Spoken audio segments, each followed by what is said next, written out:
Carpetbagger here, coming to you live from the north. More specifically, today we are in Baltimore, Maryland. More specifically than that, I'm in front of the National Museum of Dentistry. Of course, always on the lookout here on the Carpetbagger channel for fun and interesting museums as we travel across the country. And while I was staying here in Baltimore last night, I figured we would check out the National Museum of Dentistry. It is here at the University of Maryland. I think it is connected to their dentistry school. And actually, it's kind of fitting that I am visiting the National Museum of Dentistry because I have, right here, I have my first cavity last month when I went to my routine dental appointment. They told me, you have a cavity. I'm like, what, me? Me? I have never in my life. It was a point of pride to me that I had never in my life had a cavity until just a month or so ago when it popped up. And once I get back the end of this month, when I get back to North Carolina, I am supposed to have this worked on. I do not know what they do to cavities. The one dental experience I had was when I had my 4 wisdom teeth removed, and that was literally the worst experience of my entire life. My cheek became infected. I was in constant pain for about a week solid. The worst thing that ever happened to me. It's good now, but it was the worst thing that ever happened to me. So I'm very fearful of this upcoming dental procedure. I guess they do something to your cavity. I don't know. I have a cavity. It's going to get fixed. Maybe we'll learn more about cavities here at the National Museum of Dentistry. So please, follow me.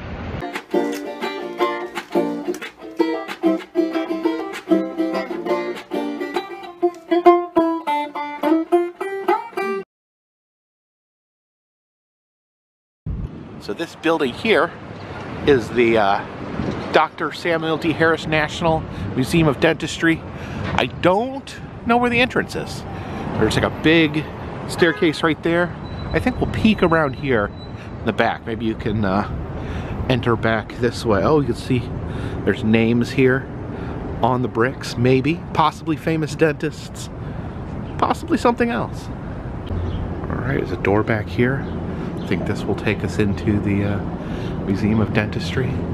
And okay, this looks fun. I guess we first enter the museum here.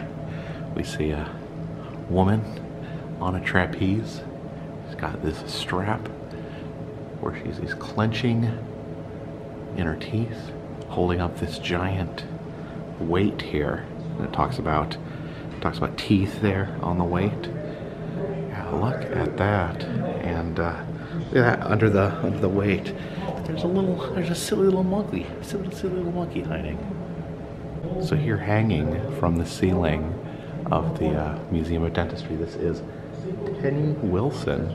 This is a circus act that she would perform, lifting large objects by a mechanism that she held with her teeth. And you see that piece right there, actually have the real piece that she would use right there. And look at that, you can look up close.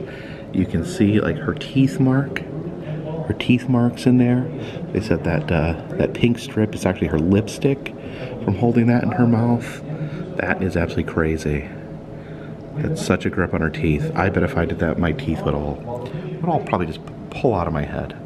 Here's a wall of celebrity smiles here. Of course, in the center, Jim Carrey's smile as the mask. So we got Martin Scorsese there. Barack Obama's teeth. And it's Will Ferrell. I guess this allows us to take a picture of our teeth. Sit down here. It says press the button to capture your smile.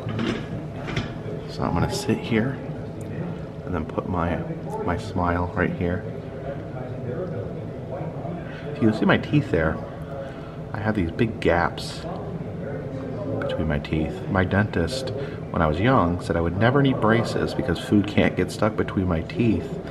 And I guess that's why I've only had one cavity, but eventually eventually everyone meets the dentist eventually. So I guess we take a picture here. There we go. Press again to add my smile to the gallery. Sharing your smile. Oh, there you see. They've added my smile here to this rotating gallery of smiles. Oh, there, wait to the top.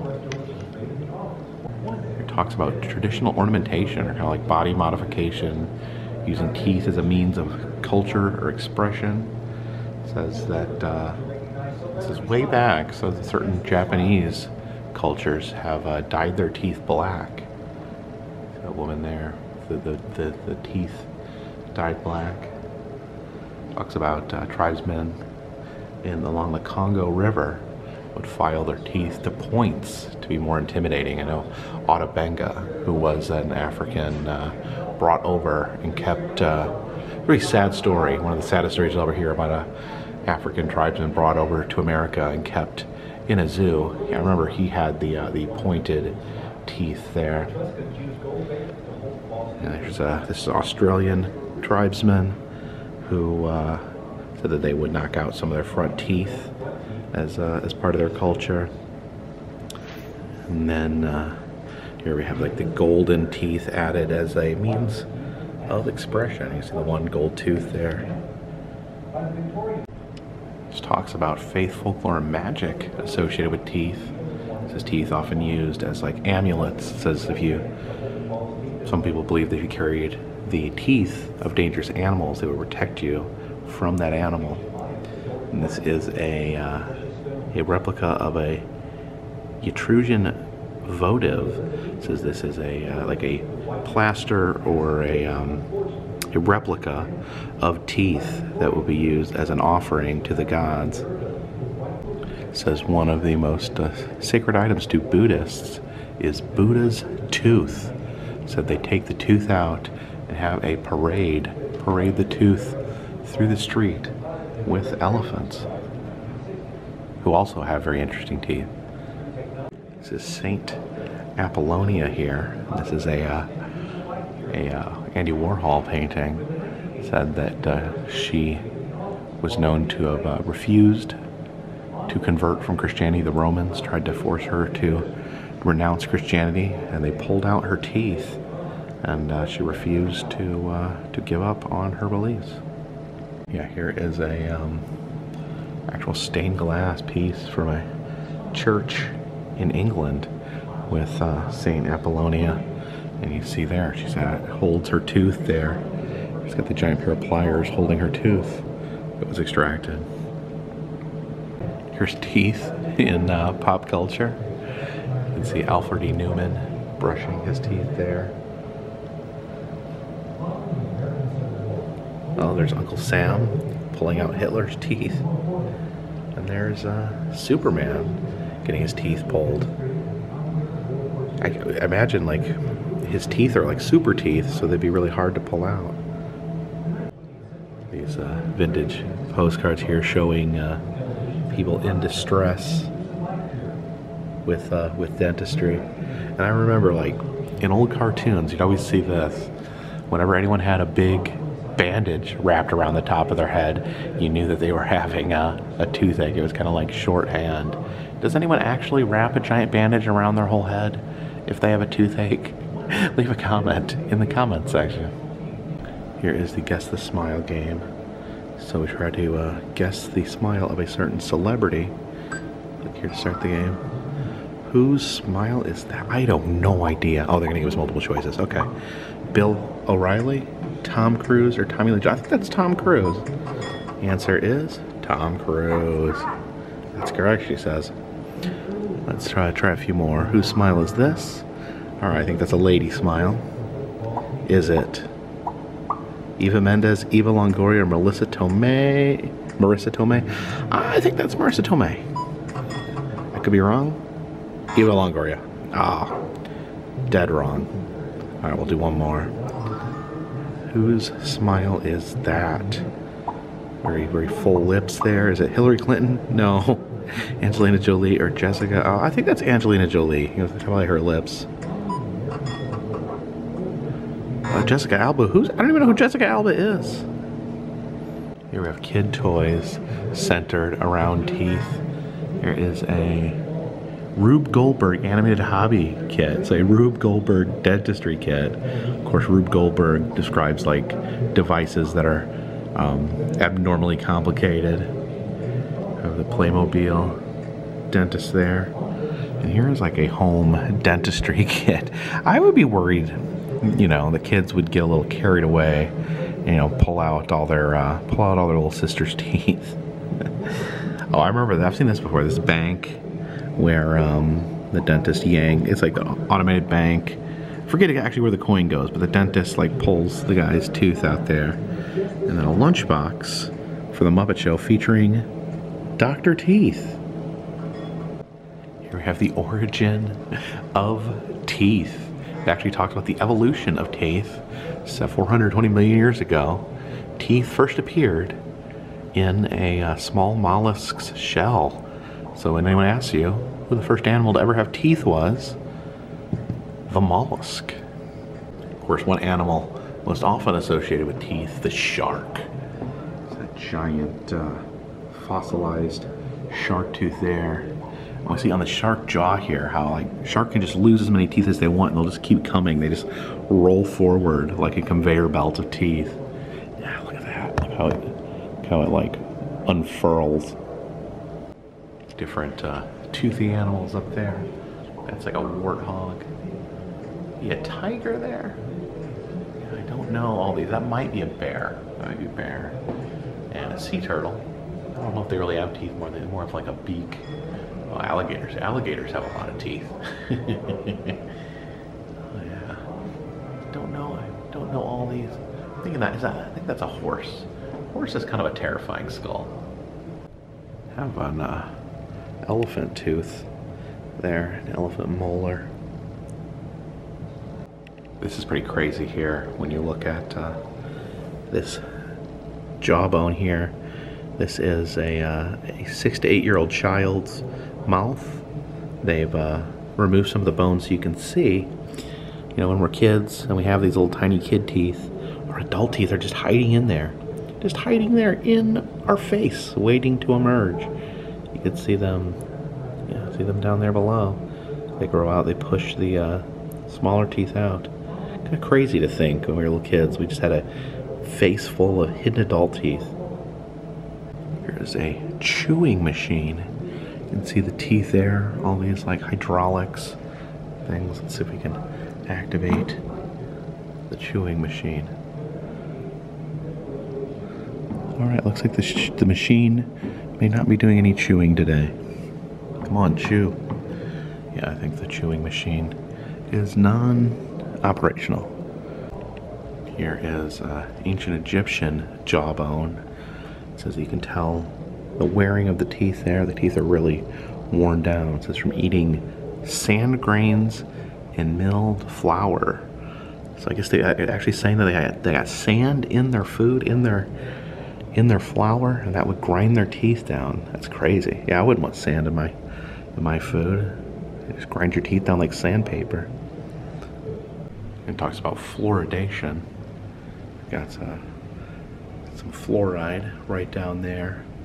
And talks about how in 1945 began adding fluoride to municipal water supplies. Of course, some people don't agree with that. You see the book here with the fluoridation and the skull on there. I think that might be a bit dramatic.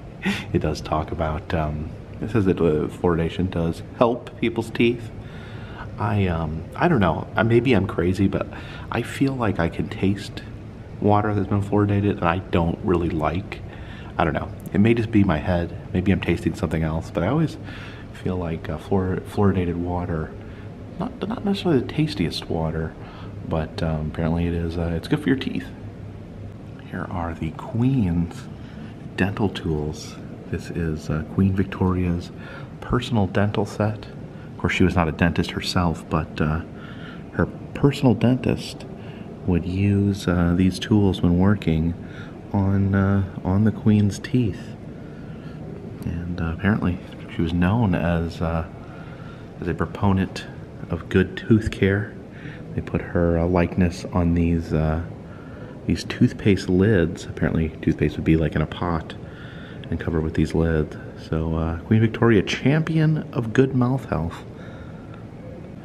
There's a 1949 set of dental tools. Now this is from Rochester, New York, which apparently had the first free dental clinic in the country. And then some of the modern tools up there. You know, honestly, they really don't look that different. Pretty similar stuff. Just, you know, pointy hooks for scraping teeth. Over here, the wall of toothbrushes. See all the different types of toothbrushes displayed here in this giant tooth. All different varieties. Yeah, some interesting varieties in there. There's like circular toothbrushes, ones that are shaped like wheels. Yeah, very interesting. I've never seen one that looks quite like that before. Yeah, what's this one even used for? This one here is like nubules instead of bristles. These fine, look at that, carved handles there, like beautiful pieces of silverware. And then this shows how toothbrushes were made in 19th and 20th century France, made from cow bone. See how they're carved into the toothbrush. And they have the, and it said hog bristles. So basically, see that's before they trimmed it down. But yeah, basically you were brushing your teeth with a pig's mustache. Some electric toothbrush here, a Star Wars toothbrush. There's a Hulkamania toothbrush brother. There's a Fred Flintstone toothbrush here. Now this one's questionable. This is a toothbrush on the end of a gun. So you would like, I don't know, you generally don't want to encourage kids to put gun-shaped objects in their mouth. The base rocket toothbrush is pretty fun though.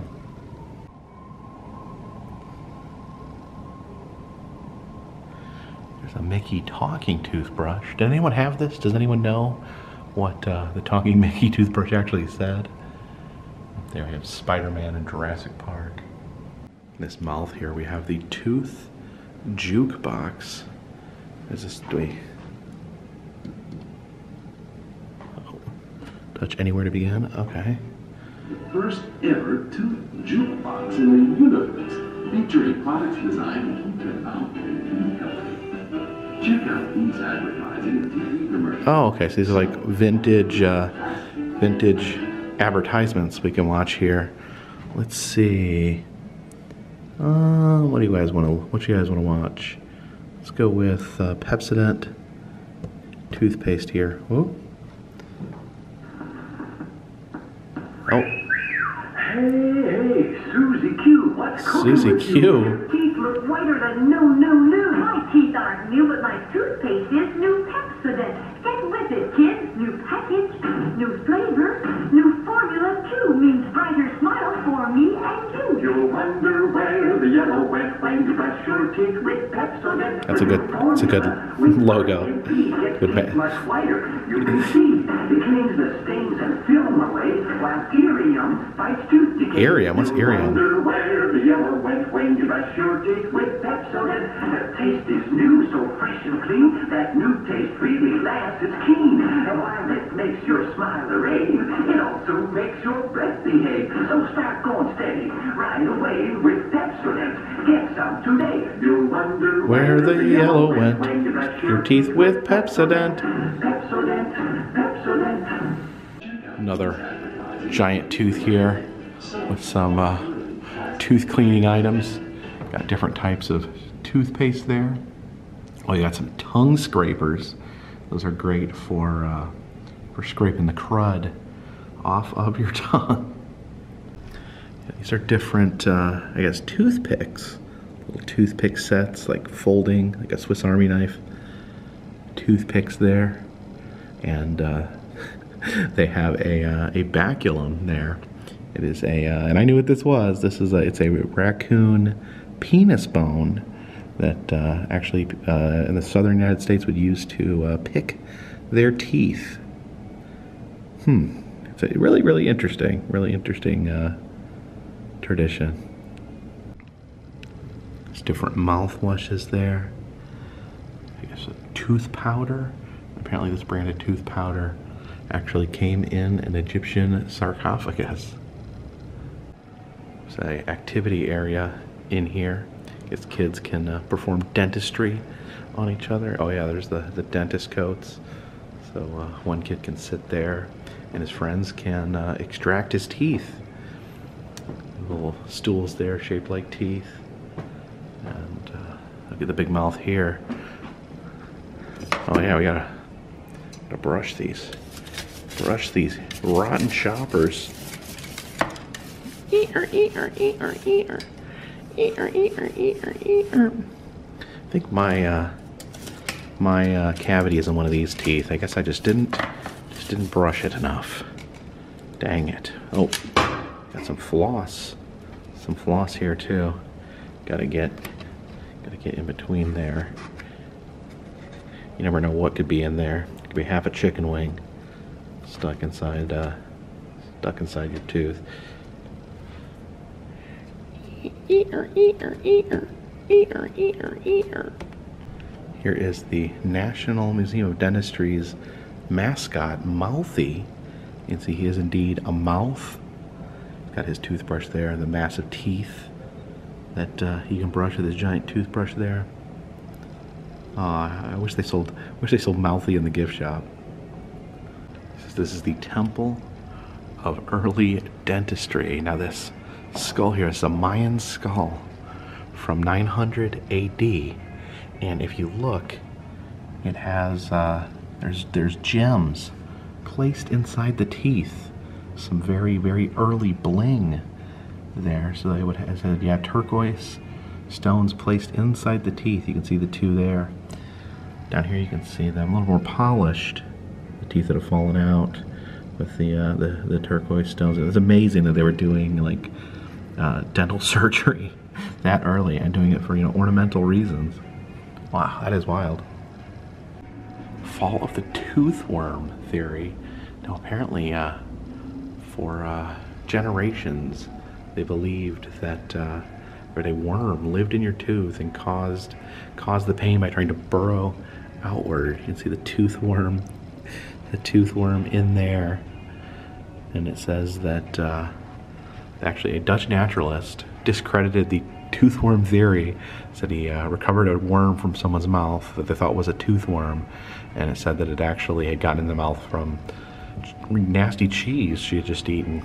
So debunking the toothworm. I don't know, is a toothworm, does that count as a new cryptid? Or it's not a new cryptid, but could the toothworm be considered a cryptid? My gosh, you see here they have like the carving in here. So this is to show what a toothache is like, and you can actually see like an image of the fires of hell, portraying the pain of having a toothache. A toothworm. So apparently the University of Maryland has the world's first dental college. It's where we currently are. And some other early tools here used at the college. Oh my God, look at those. Those are like just mangling. Now I'm starting to get really nervous about having my my cavity work done. I mean, look at that. It's like just a hook with a crank on it. This is a display on ancient Japanese dentistry. Now the display itself was put together in 1890, but it chronicles Japanese dentistry from 1603 to 1868. You can see these are artificial tooth models there. Oh my gosh, yeah, these show different examples of rotten, horrifying teeth. Here's some ancient Japanese toothbrushes there, which almost look more like paintbrushes to me. Talks about the College of Dentists here. This giant mace here presented to the president of the dental college in 1939. We're gonna head upstairs here. See a very interesting staircase. You see they have the dental chairs hanging up through the center of the staircase here. And then the staircase composed of dental tools. You can see the cleaning tool, the hook there. Right there, that's the cap. It's a cap to a toothpaste pot. Look at these old dental chairs as we make our way up to the second floor here. Here's a recreation of the office of famed dentist and dental researcher Dr. Green Vardaman Black. So Dr. Green Black, see his actual dental furniture there. He practiced in Jacksonville, Illinois. An ether inhaler, I guess this is how they would put you under back in the day.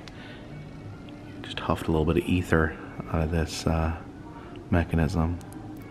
I am very happy that we do have modern medicine to medicate me while I'm having my upcoming tooth procedure. There's some other mechanisms of helping people cope with the pain is biting into a musket ball. And this here was, it was used during the War of 1812 while they were doing some battlefield surgery. Put this musket ball in someone's mouth, told them to bite down as a way to cope with the pain.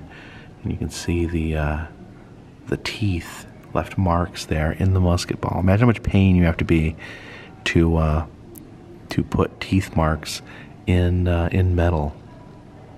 And there's some ether and a mouth prop that would hold your mouth open.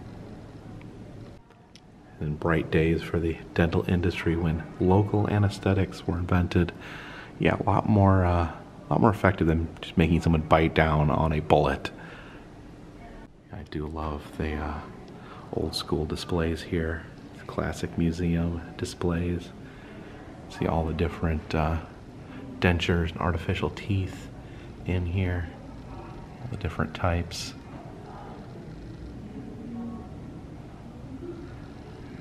Some of these partial replacements there. And it says this is a model used to show patients the different shapes of the artificial teeth. Look at all those fake teeth there. You can see they would look at these, try to match up the teeth that you wanted, the new fake teeth you wanted. This is crazy here. This is Mrs. Tom Thumb's porcelain dentures. You see how tiny they are. That is the wife of Tom Thumb, one of the most famous circus performers of all time. They were a very small married couple that worked for P.T. Barnum. Yeah, that's so tiny. So tiny. And this is pretty amazing. Talk about one of the most famous dentists of all time.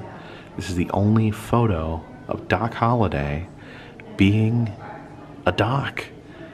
He's the famed gunslinger, Wild West gunslinger there, actually was a practicing dentist.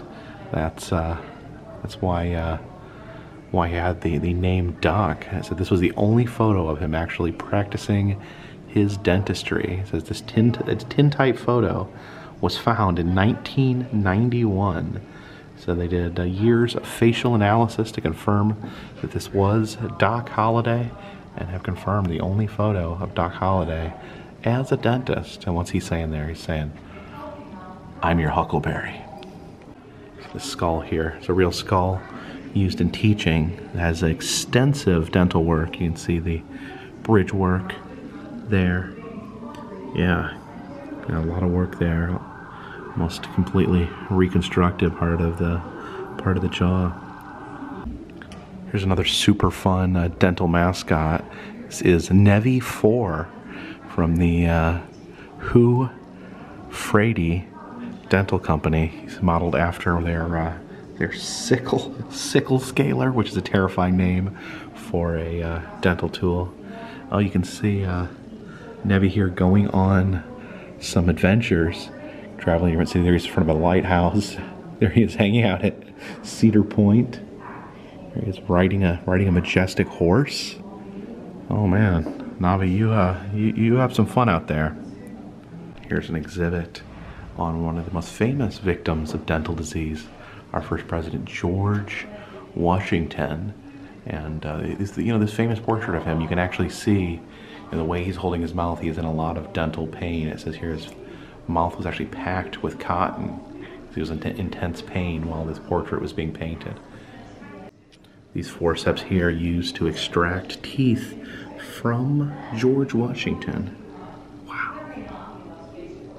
And here they are, the crown jewel, the National Museum of Dentistry, George Washington's dentures. I remember always hearing as a child that George Washington had wooden teeth. It was almost a joke. But not true. He had these carefully made dentures, probably very expensive at the time. Yeah, I think this here is the lower bottom part of his dentures. And then over here, this is the top portion of the dentures. Notice that hole back there was actually just a hole allowed for one of. He said he had one tooth left, and it would slip into the open hole.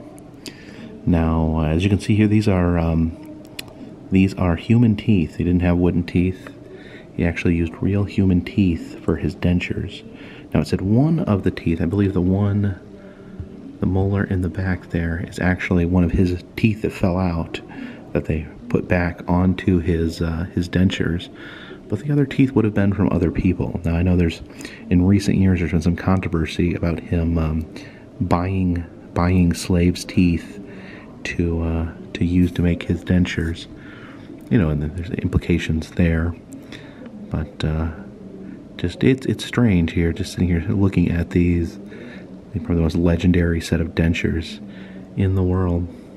I guess he would have had multiple sets, but this was custom-made set. He had a dentist that made all of his dentures. And we can see over here this photo shows what these looked like originally. The two portions put together. There, the top and the bottom be wired together. Yeah, that is pretty remarkable to be able to lay eyes on that. George Washington's dentures. It's like a true piece of Americana, any way you want to look at it. It was Dr. John Greenwood that would make Washington's dentures. And these are not George Washington's dentures, but these are other dentures made by that same dentist. And the custom work there, you can see some of these, yeah, definitely used real human teeth. Apparently they would repurpose some of the patient's teeth and sometimes add in some extra teeth there from other people. See some x-ray equipment here. Of course, very important in dentistry. I know every once in a while they scan my teeth. I think that's how they found my cavity. Here's an exhibit on saliva. Children produce almost as much saliva as adults. The mere mention of food is enough to increase the flow of saliva. And look at that, we have a big, gross tube of saliva right there. So we come out here onto the balcony.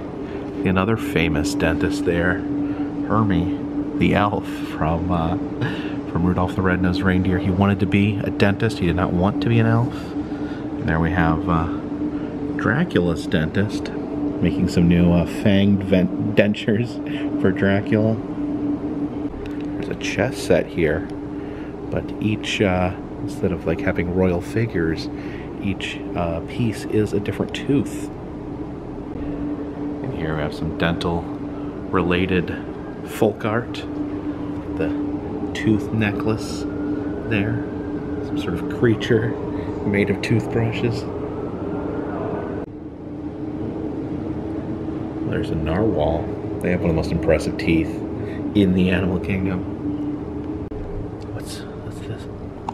Ah, Oh gosh, let's put that back.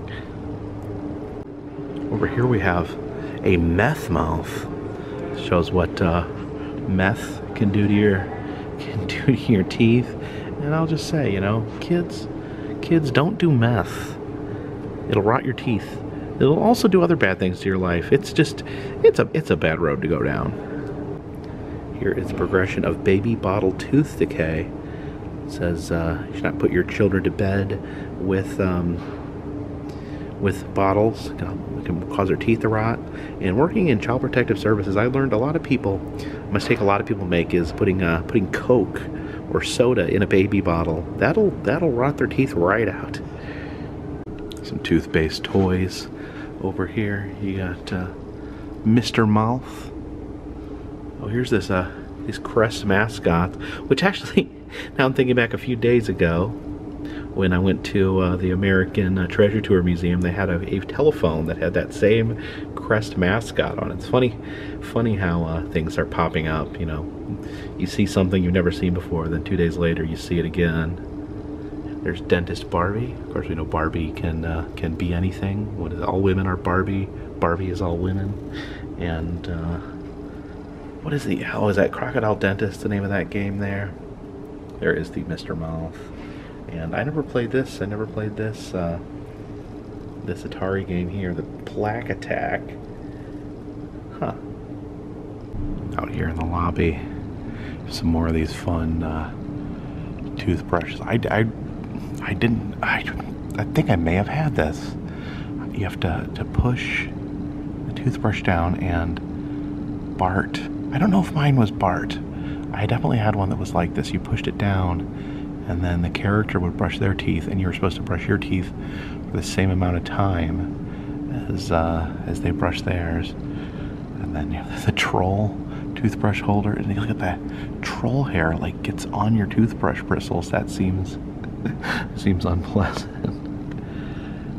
Yeah, these were the coolest thing in the 80s. You had your own little toothbrush station with your toothbrush built in. Raggedy Ann there. Alvin and the Chipmunks. The Mickey Mouse, similar to the Mickey Mouse phone. And these are just like little legs for your toothbrush there. Oh, and look at this. It says Apollo 10 on there. So is that a space toothbrush? You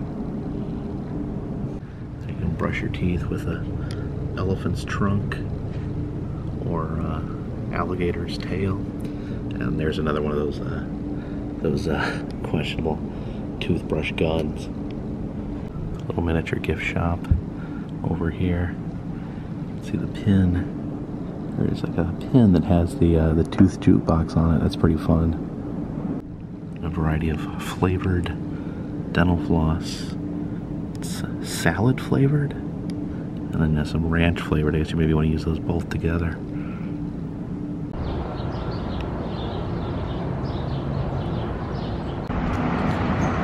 Walked up here just a couple blocks from the dental museum.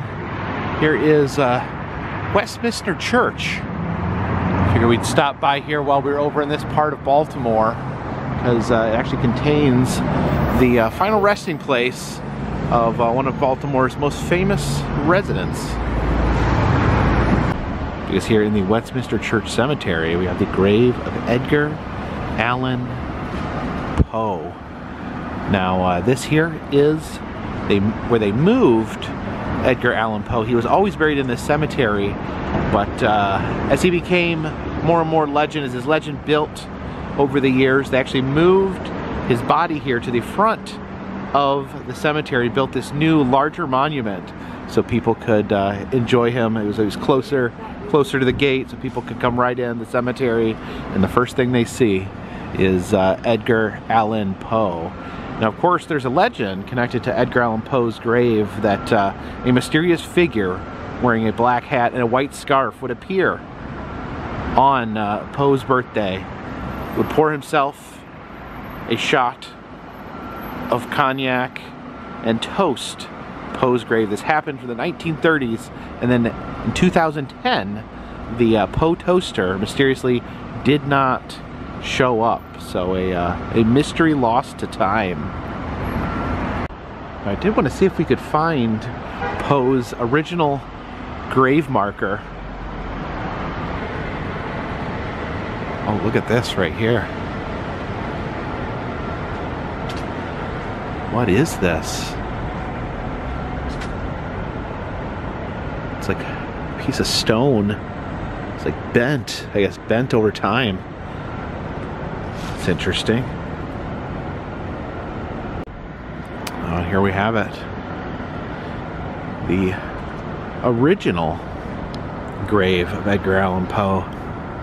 You can see the flowers left there. And look at that. On the original gravesite. Possibly his most famous line, quoth the raven, nevermore. You know, it's not very many people who have two gravestones in the same cemetery. I kind of prefer this old one. I think the look suits him a little better.